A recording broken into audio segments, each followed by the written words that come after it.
UN Mehta હોસ્પિટલમાં થયેલી drainage લાઇનના દુર્ઘટનામાં હાઉસકીપિંગ સ્ટાફ હડતાલ પર ઉતરી ગયો છે. આપ જોઈ રહ્યા છો પારંગત ન્યૂઝ. એક નજર આપના મુખ્ય સમાચાર પર.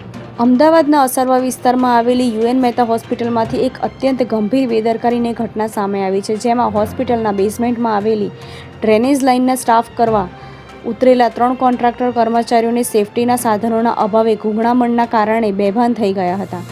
કોન્ટ્રાક્ટર પર કામ કરનાર પ્રવીણ વાઘેલા, સાહિલ નાડિયા અને રોકી મકવાણાને કોઈપણ પ્રકારની સેફટી સાધન વિના ડ્રેનેજ લાઇનની અંદર ઉતારી દેવામાં આવ્યા હતા.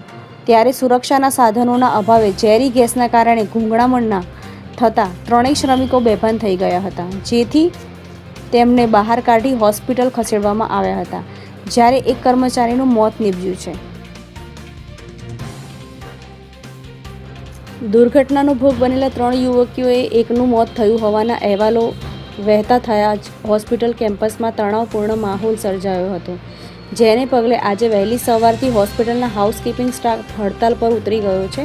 સ્થાનિક લોકોનો આક્ષેપ છે કે હાઉસકીપિંગના કામ હોવા છતાં પણ સેફટી વિના ડ્રેનેજનું કામ કરવા કર્મચારીને ઉતારવામાં આવ્યો હતો, જેને કારણે આ દુર્ઘટના બની છે.